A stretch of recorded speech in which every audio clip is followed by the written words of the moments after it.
1857 से पहले लखनऊ सिर्फ एक शहर नहीं था, यह नवाबों का शहर था, तहजीब का शहर, शायरी, संगीत और अदब का शहर। अवध के नवाब वाजिद अली शाह के शासन में लखनऊ अपनी संस्कृति, कला, संगीत और इमारतों के लिए पूरे हिंदुस्तान में मशहूर था। कैसरबाग के महल, बड़े इमामबाड़े की भव्यता और लखनऊ की रौनक भरी गलियां, यह शहर उस दौर में भारत के सबसे समृद्ध और खूबसूरत शहरों में से एक था। लेकिन अंग्रेज ईस्ट इंडिया कंपनी की नज़र अवध की दौलत और सत्ता पर थी। 1856 में अंग्रेज़ों ने एक फैसला लिया जिससे लखनऊ की किस्मत हमेशा के लिए बदलने वाली थी। अंग्रेज़ों ने अवध को अपने कब्जे में लेने का ऐलान कर दिया। नवाब वाजिद अली शाह को गद्दी से हटाकर कलकत्ता भेज दिया गया और यहीं से शुरू हुई नाराज़गी, गुस्सा और एक ऐसी चिंगारी जो 1857 में लखनऊ की जंग में बदल गई।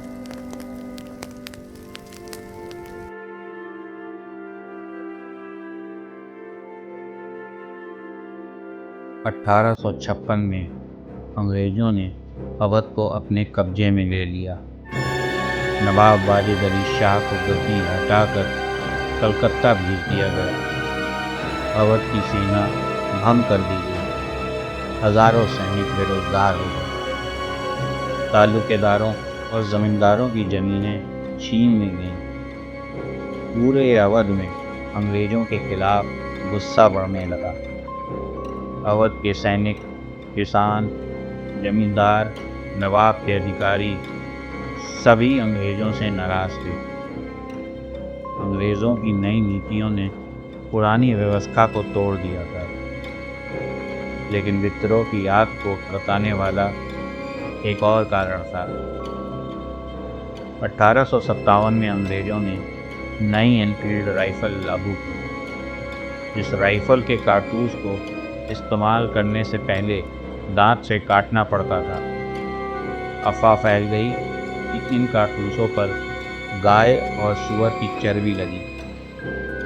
हिंदू सैनिकों के लिए गाय पवित्र थी और मुस्लिम सैनिकों के लिए सूअर अपवित्र, इसलिए दोनों ही नाराज हो गए। सैनिकों ने कारतूस लेने से मना कर दिया। अंग्रेजों ने सजा दी और विद्रोह की चिंगारी आग बन गई। मेरठ में विद्रोह शुरू हुआ। दिल्ली में बहादुर शाह जफर को बादशाह घोषित किया गया और कुछ ही समय में विद्रोह की आग अवध और लखनऊ तक पहुंच गई।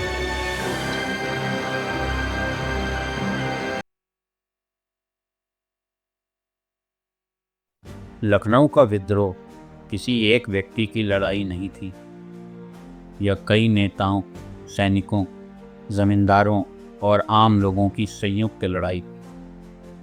जब अंग्रेज़ों ने अवध पर कब्जा किया और नवाब वाजिद अली शाह को गद्दी से हटा दिया, तो लखनऊ में विद्रोह की कमान उनकी बेगम हजरत महल ने अपने हाथ में ले ली। उन्होंने अपने बेटे बिरजिस कद्र को अवध का शासक घोषित किया।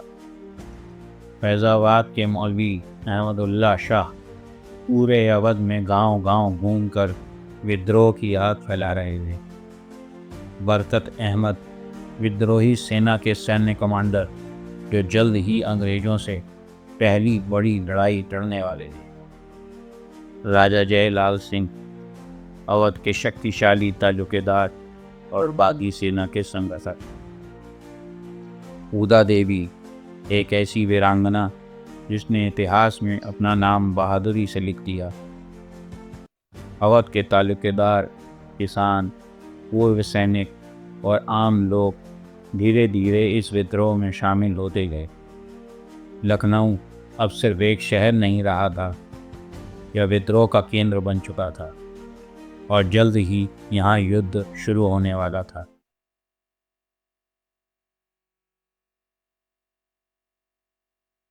30 जून 1857 यह वह दिन था जब लखनऊ की किस्मत बदलने वाली थी।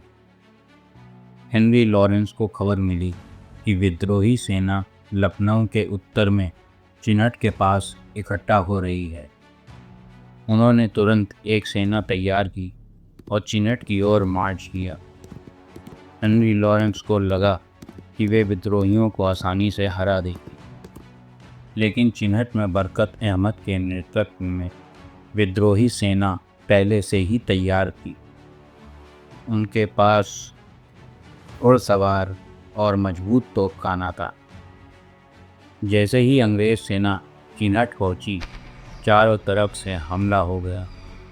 तोपों की गड़गड़ाहट, घुड़सवारों का हमला और चारों ओर से होती गोलीबारी। कुछ ही देर में लड़ाई का रुख बदल गया। विद्रोही सेना भारी पड़ने लगी।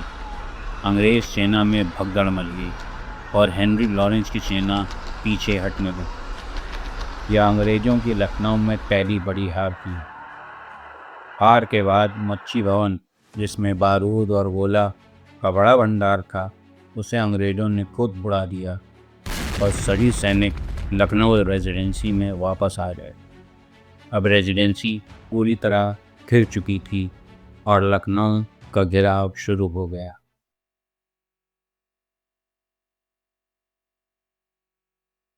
लखनऊ रेजिडेंसी का घेराव शुरू हो चुका था। बाहर अवध की बागी सेना का हुजूम था, तो अंदर हज़ारों लोग मौत की आहट सुन रहे थे। इस घेराबंदी की कमान संभाल रखी थी बेगम हजरत महल ने, लेकिन मैदान में रणनीति बनाने और सेना को संगठित करने का काम कर रहे थे राजा जयलाल सिंह। हर रात 76 मंजिल और कैसर बाग में बैठकें होती। उनकी रणनीति इतनी सटीक थी कि महीनों तक ब्रिटिश सेना रेजिडेंसी के अंदर फंसी रही। रेजिडेंसी के चारों तरफ खाई खोदकर और तोपों को सही जगह पर तैनात करके और गलियों को मोर्चों में बदलकर राजा जयलाल सिंह ने विद्रोही सेना को एक अनुशासित ताकत बना दिया था। राजा जयलाल सिंह न सिर्फ एक तालुकेदार थे, वे इस घेराबंदी के प्रमुख सैन्य मास्टरमाइंड भी थे। दिन में गोलाबारी होती और रात में राजा जयलाल सिंह अपनी सेना को नई ताकत और नई योजना देते। महीनों तक चलता रहा यह घेराव। भूख, गोलियां, बीमारी और मौत सब कुछ झेलते हुए राजा जयलाल सिंह और उनकी सेना ने लखनऊ रेजिडेंसी को घेरे रखा। यह सिर्फ एक घेराबंदी नहीं थी, यह अवध की आज़ादी की एक बड़ी जंग थी। 1 जुलाई 1857 को एक तोप का गोला हेनरी लॉरेंस के क्वार्टर में गिरा और उस विस्फोट से वह गंभीर रूप से घायल हो गए। 3 दिन की इंतजार के बाद 4 जुलाई 1857 को हेनरी लॉरेंस की मृत्यु हो गई और इसके बाद रेजिडेंसी की कमान जॉन इंग्लिश ने संभाली। महीनों तक रेजिडेंसी के अंदर लोग भूख, बीमारी और गोलाबारी से जूझते रहे। हर दिन तोपों से गोलाबारी होती, स्नाइपर छतों से गोली चलाते, रात में सुरंग खोदकर दीवारें उड़ाने की कोशिश होती, लेकिन रेजिडेंसी ने भी हार नहीं मानी। रेजिडेंसी अब एक किले में बदल चुकी।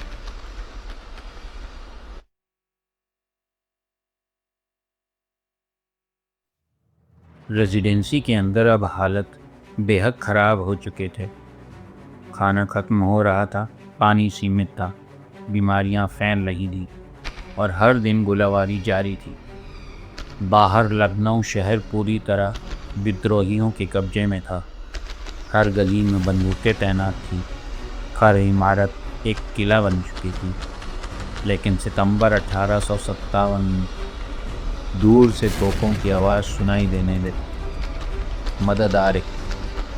हेनरी हैवलॉक और जेम्स आउटराम अपनी सेना लेकर कानपुर से लखनऊ की ओर बढ़ रहे थे, लेकिन यह सफ़र आसान नहीं था। जैसे ही वे लखनऊ के करीब पहुंचे, उन्हें हर मोड़ पर विरोध मिला।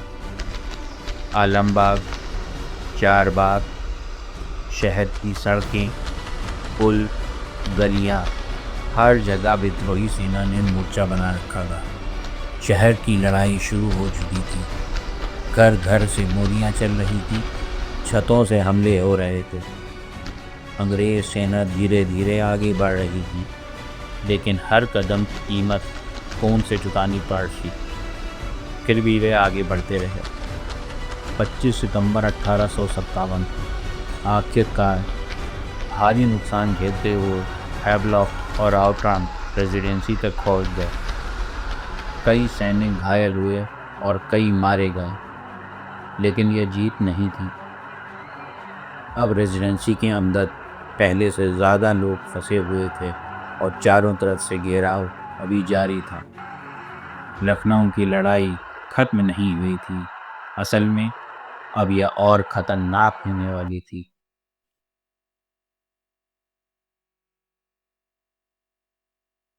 पहली राहत के बाद एक सच्चाई सामने आ गई थी। रेजिडेंसी तक पहुंचना एक बात थी, लेकिन वहां से निकलना बिल्कुल अलग। अब रेजिडेंसी के अंदर हज़ारों लोग फंसे हुए थे, सैनिक, महिलाएं और बच्चे। खाना तेज़ी से ख़त्म हो रहा था, बीमारियां फैल रही थी और बाहर विद्रोही सेना पहले से और भी ज़्यादा मजबूत। इसलिए अंग्रेज़ों को एक और बड़ी सेना भेजनी पड़ी। इस बार लक्ष्य सिर्फ बचाव नहीं था, बल्कि सुरक्षित निकासी थी। नवंबर 1857 को सर कॉलिन कैम्पबेल एक विशाल सेना लेकर लखनऊ के बाहर पहुंचे। 14 नवंबर 1857 की सुबह सर कॉलिन कैम्पबेल ने लखनऊ की घेराबंदी तोड़ने के लिए अपना अभियान शुरू किया। पहली राहत टुकड़ी के भारी नुकसान से सबक लेते हुए उन्होंने सीधे संकरी गलियों से जाने की बजाय पूर्व की ओर चक्कर मारने का फैसला किया।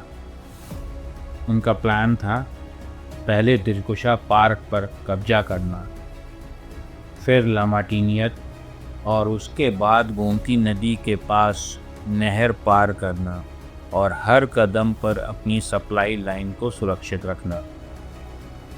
3 मील तक तो सन्नाटा रहा, लेकिन जैसे ही वे दिलकुशा पार्क की दीवार तक पहुंचे, अचानक मस्केट फायर की बौछार शुरू हो गई। ब्रिटिश तोपखाने और घुड़सवारों ने तेजी से हमला किया और दोपहर तक दिलकुशा और लामाटिनिया पर कब्जा कर लिया। 16 नवंबर की सुबह कैम्पबेल ने लामाटिनिया से आगे बढ़कर सिकंदर बाग की ओर मोड़ लिया, जहाँ इतिहास की सबसे खूनी लड़ाई होने वाली थी। 16 नवंबर सिकंदर बाग या ऊंची दीवारों वाला भव्य बाग लगभग 120 गज चौड़ा विद्रोहियों का मजबूत किला बन चुका था। सर कैम्पबेल की सेना जब इसकी पूर्वी दीवार के पास पहुंची तो उन पर मौत की बौछार शुरू हो गई। क्षेत्रों से मस्केट फायर, कैसरबाग से तोपों की गोलियां, हर तरफ से हमला हो रहा था। ब्रिटिश तोपखाने ने भारी 18 पाउंडर तोपें रस्सियों से खींचकर सिर्फ 60 गज की दूरी पर लगा दी। दीवार में आखिरकार एक सुराख हो गया। जैसे ही दीवार टूटी, 93rd हाईलैंडर्स और 4th पंजाब इन्फेंट्री के सैनिक अंदर घुस पड़े। पंजाबी सैनिकों, जिनमें अधिकांश सिख थे, ने मुख्य द्वार तोड़कर अंदर घुसते ही बेयोनेट चार्ज कर दिया। भीतर भयंकर हाथों हाथ की लड़ाई हुई। सिकंदर बाग के मैदान में गोलियों की गूंज और धुएं का गुब्बार छाया हुआ। ब्रिटिश सेना आगे बढ़ रही थी जब अचानक एक अज्ञात निशानेबाज ने पेड़ की ऊंचाई से अंग्रेज सिपाहियों को एक एक कर गिराना शुरू कर दिया। यह थी वीरांगना उदा देवी, जो लड़ते लड़ते शहीद हुई। विलियम फोर्ब्स मिशेल अपनी किताब रेमिनिसेंस ऑफ ग्रेट म्यूटनी में लिखते हैं, वह भारी पुराने ढंग की कैवेलरी पिस्तौलों से लैस थी। उनकी कमर में एक पिस्तौल अभी भी बंधी हुई थी और उनका गोला बारूद का थैला आधा भरा हुआ था। उस पेड़ की डाल पर, जिसे हमले से पहले ही सावधानी से तैयार किया गया था, खुदा देवी ने आधा दर्जन से भी ज़्यादा अंग्रेज सैनिकों को मार गिराया था।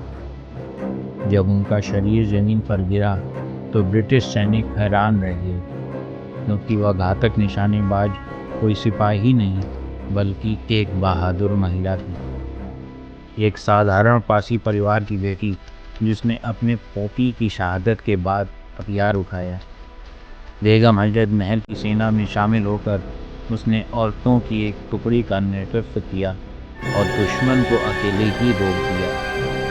वो पेड़ की डाल पर चढ़ी, मौत को गले लगा कर ली और अपनी बहादुरी से इतिहास में अमर हो गई। जब लड़ाई थमी तो सिकंदर बाग के अंदर और आसपास लगभग 2000 विद्रोही सिपाहियों के शव बिछे हुए थे। यह लखनऊ की सबसे खून खराबे वाली लड़ाइयों में से एक थी। 17 नवंबर शाहनजर। दोपहर ढलते ढलते सिकंदर बाग की लड़ाई के बाद ब्रिगेडियर एड्रियन होप की टुकड़ी शाहनजर इमामबाड़े की ओर बढ़ी। यह भव्य इमामबाड़ा, जो अवध के पहले बादशाह गाजिउद्दीन हैदर की मकबरा था, विद्रोहियों ने मजबूत किले में बदल दिया था। जब ब्रिटिश तोपों ने पूरे जोर से हमला बोला तो विद्रोही सिपाहियों ने जवाब दिया अथक मस्केट फायर, ग्रेप शॉट और कैसर बाग व गोमती नदी के उस पार से आने वाली तोपों की बौछार से। 3 घंटे तक ब्रिटिश तोपें गरजी, लेकिन शाहनजर की मोटी दीवारें लगभग कचोती रहीं। विद्रोहियों की गोलियां रुकने का नाम नहीं ले रही थी और ब्रिटिश हताहत होते जा रहे थे। आखिरकार 50 हाईलैंडर्स को एक वैकल्पिक रास्ता ढूंढने भेजा गया। उन्होंने इमारत के दूसरी तरफ दीवार में एक पुरानी दरार ढूंढ ली। सैपर्स ने उस दरार को चौड़ा किया और एक छोटी टुकड़ी अंदर घुसी, आंगन पार किया और मुख्य द्वार खोल दिया। दरवाजा खुलते ही ब्रिटिश सैनिकों का हुजूम अंदर घुस पड़ा। शाम ढलते ढलते सर कोलिन कैम्पबेल ने शाहनजर को अपना मुख्यालय बना। अब रेजिडेंसी तक रास्ता साफ था। भीतर गिरे हुए लखनऊ रेजिडेंसी में हैवलॉक और आउटरम बेसब्री से इंतजार कर रहे थे। जैसे ही उन्होंने खबर मिली कि सिकंदर बाग सर कोलिन कैम्पबेल के कब्जे में आ गया है, उन्होंने 76 मंजिल से कार्रवाई शुरू कर दी। दूसरी तरफ कैम्पबेल की टुकड़ी ने आखिरी बड़ी चौकी मोती महल को भी कब्जे में ले लिया। अब दोनों ब्रिटिश सेनाओं के बीच सिर्फ 450 गज की खुली जगह रह गई। एक यादगार पल में जनरल आउटरम, हैवलॉक और कुछ अफसर गोलियों की बौछार के बीच उस खुली जगह को दौड़कर पार कर गए और कैम्पबेल से मुलाकात की। विद्रोही सिपाहियों ने अंत तक सख्त मुकाबला किया, लेकिन ब्रिटिश हमलों के आगे उनकी अंतिम जेबी भी साफ हो गई। आखिरकार 16 नवंबर 1857 को दूसरी राहत टुकड़ी सफलतापूर्वक लखनऊ रेजिडेंसी तक पहुंच गई। महीनों की घेराबंदी के बाद लखनऊ रेजिडेंसी की राहत पूरी हो चुकी थी। 19 नवंबर 1857 को महिलाओं, बच्चों और गैर सैनिक लोगों को रेजिडेंसी से बाहर निकाला गया।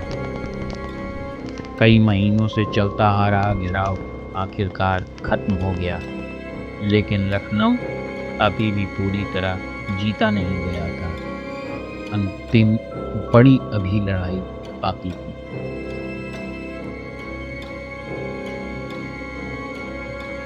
मार्च 1858 लखनऊ की धरती एक बार फिर युद्ध की आग में जल रही थी। सर कोलिन कैम्पबेल एक ब्रिटिश सेना के कमांडर इन चीफ एक विशाल और मजबूत फौज के साथ लौटे थे। उनकी सेना में अंग्रेज, स्कॉटिश, सिख, पंजाबी और गोरखा सैनिक शामिल हैं। उनका मकसद साफ था, लखनऊ को विद्रोहियों से छीनना। 6 मार्च 1858 को हमला शुरू हुआ, लेकिन इस बार कैंपबेल ने कोई जल्दबाजी नहीं। उन्होंने गोमती नदी पर पुल बनवाई, तो खामियों को धीरे धीरे आगे बढ़ाया और शहर को एक एक करके घर घर, महल महल साफ करना शुरू किया। विद्रोही सिपाही और अवध के वफादार लोग अंत तक डटे रहे। हर गली में लड़ाई हुई, हर इमारत पर एक किला बना। बेगम हजरत महल और उनके समर्थकों ने कैसर बाग, मोती महल और शहर के अन्य मजबूत ठिकानों पर भारी मुकाबला किया। गलियों में हाथों हाथ की लड़ाई, तोपों की गड़गड़ाहट ने आसमान को छीन लिया। 14 मार्च 1858 ब्रिटिश सेना ने नवाब का भव्य महल कैसर बाग पर कब्जा कर लिया। महल लूट लिया गया, लेकिन कई विद्रोही वहां से निकलकर ग्रामीण इलाकों और जंगलों की ओर चले गए। 16 मार्च को आउटरम की टुकड़ी ने रेजिडेंसी पर दोबारा कब्जा कर लिया और आखिरकार 21 मार्च 1858 को लखनऊ शहर को पूरी तरह जीता हुआ घोषित कर दिया गया।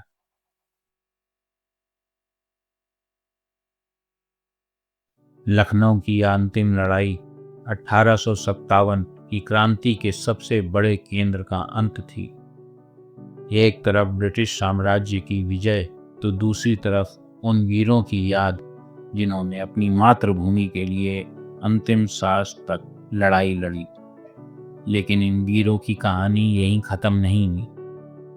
बेगम हजरत महल, जो लखनऊ की क्रांति की रूह थी, अपने बेटे बिरजिस कद्र के साथ नेपाल चली गई। वहाँ निर्वासन की जिंदगी में अपनी मातृभूमि से दूर उन्होंने आखिरी सांस ली। बिरजिस कद्र भी किसी निर्वासन की छाया में बड़ा हुआ और वहीं उसका जीवन बीता।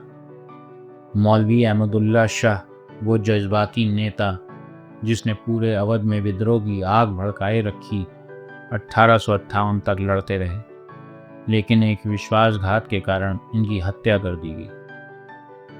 रानी उदा देवी, वो बहादुर वीरांगना, सिकंदर बाग की लड़ाई में पेड़ पर चढ़कर अकेले लड़ती रही जब तक गोलियां उन्हें गिरा नहीं दी। राजा जयलाल सिंह, बेगम हजरत महल के विश्वसनीय सेना नायक, अंग्रेजों के हाथ लग गए और उन्हें कड़ी सजा दी गई। अवध के सैकड़ों तालुकेदार और जमींदार जो इस क्रांति के स्तंभ थे, या तो युद्ध में शहीद हो गए या उनकी ज़मीनें जब्त कर ली गईं। एक पूरा साम्राज्य टूट चुका था, लेकिन इन वीरों की बहादुरी की कहानियां आज भी लखनऊ की हवा में गूंजती हैं।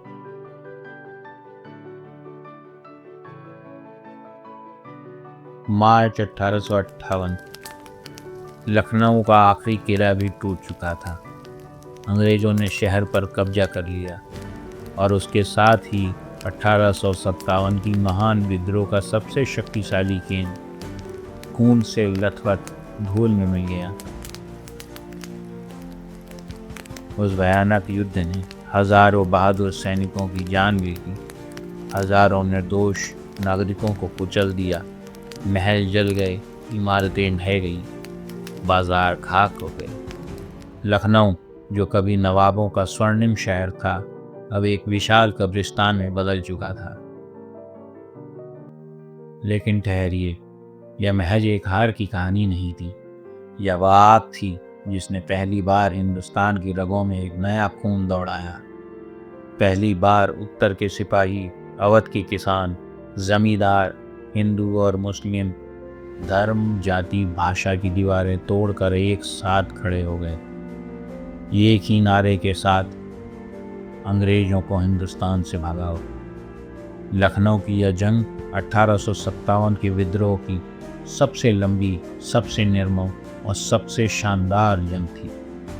विद्रोही यह युद्ध नहीं जीत सके, लेकिन वे एक ऐसी चिंगारी छोड़ गए जो धीरे धीरे पूरे हिंदुस्तान में फैल गई और लगभग 100 साल बाद उसी चिंगारी ने ब्रिटिश साम्राज्य की नींव हिला दी। लखनऊ की 1857 की लड़ाई सिर्फ एक युद्ध नहीं थी, यह भारत की आज़ादी की पहली महान क्रांति का सबसे खूनी, सबसे गौरवशाली अध्याय था।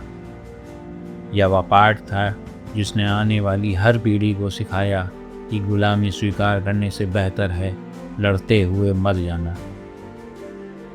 आज भी जब हवा लखनऊ की रेजिडेंसी की टूटी दीवारों से गुजरती है, सिकंदर बाग के खंडहर, शाह नजब की चुप्पी और कैसर बाग की मलबे सब एक ही कहानी सुनाते हैं, बहादुरी की, बलिदान की और उस पहली खूनी लड़ाई की जिसने आज़ादी का रास्ता दिखाया। लखनऊ 1857।